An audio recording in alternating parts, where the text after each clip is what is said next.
আজ 16ই জুলাই আমি এই মুহূর্তে আছি তারকেশ্বর ধামে। আর দুদিন পরেই মানে 18ই জুলাই কিন্তু শ্রাবণ মাসের 1 তারিখ পড়বে।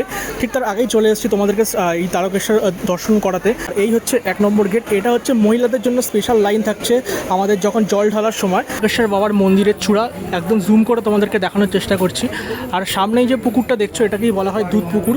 প্রচুর মানুষ কিন্তু এখানে এসে দুধ পুকুরে স্নান করছেন। দুধ পুকুরে কিন্তু প্রচুর মানুষ এসে কিন্তু এখানে মাথায় জল ছেটাচ্ছেন পূর্ণ লাভের আশায়। এবং এর উল্টো দিকে এই যে দোকানগুলো দেখছো এখান থেকে কিন্তু তোমরা ওই জল কিনতে পারো। এই জল কিনে কিন্তু বাবার মাথায় ঢালতে যেতে পারো। এখানে কিন্তু বিভিন্ন দামের জল আছে, 20 টাকা, 30 টাকা, 50 টাকা, এই বড়টা কিন্তু 50 টাকা দাম। তো এরকম বিভিন্ন দামের কিন্তু জলের তোমরা কিন্তু এখান থেকে কিনে পুজো দিতে যেতে পারো। পুজো দেওয়ার জায়গাটা মানে মন্দিরটা কিন্তু সামনেটাই মন্দির। প্রচুর লোক এসছে কিন্তু বাবার মাথায় জল ঢালতে, দেখতেই পাচ্ছ প্রচুর ছেলেমেয়েরা এসছে এখন মন্দিরের ভেতরে প্রবেশ করছে জল ঢালার জন্য।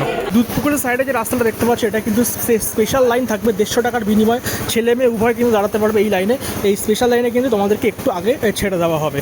আর একটা কালীবাড়ি রাস্তা আছে, সেই রাস্তাটা কিন্তু এই দিক থেকে সোজা আসে, ওইটা কিন্তু জেনারেল লাইন থাকবে পাবলিকের জন্য। মানে টোটাল 3টে লাইন থাকছে এই শ্রাবণ মাসে জল ঢালার জন্য, মানে দর্শকদের জন্য। মন্দিরের এই ভেতরে কিন্তু নন্দীবিঙ্গি মহারাজের একটা মূর্তি আছে যেখানে সবাই প্রণাম করছে, দুধ ঢালছে, নিজের মনস্কামনা জানাচ্ছে। আর সামনে দেখো প্রচুর ঘন্টা আছে, এখানে দেখো আরতি করছে। আর একদম সামনে হচ্ছে ওই বাবার তারকেশ্বরের মন্দির, যেখানে কিন্তু আমি যেতে পারছি না, ভিডিও করা নিষেধ বলে, তাই এখান থেকেই তোমাদেরকে এই আরতিটা ওনারা করছেন দেখাচ্ছে তোমাদের। এটা করে তোমাদের মন্দিরের ভেতরের অংশটা দেখিয়ে দিই। এটাই হচ্ছে গর্ভগৃহ।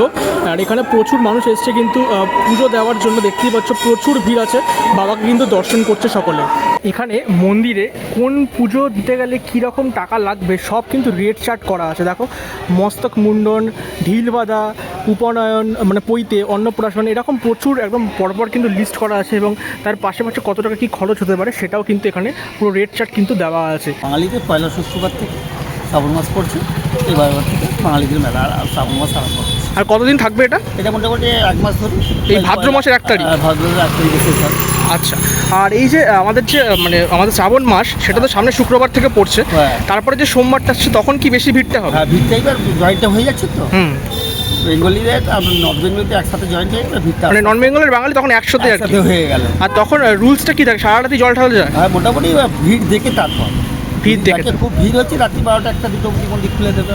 মন্দির সংলগ্ন এলাকায় এরকম প্রচুর কিন্তু দোকান পাবে এই ঠাকুরের ছবি, ঠাকুরের জিনিসপত্র নেওয়ার জন্য। আর আমাদের এখানে যে শিবের যে শিবলিঙ্গটি আছে সেটা কিন্তু এটা তো ভেতরে দর্শন করানো যাচ্ছে না, তাই এখান থেকে তোমাদের ছবির মাধ্যমে কিন্তু দর্শন করিয়ে দিলাম। জয় বাবা তারকনাথ।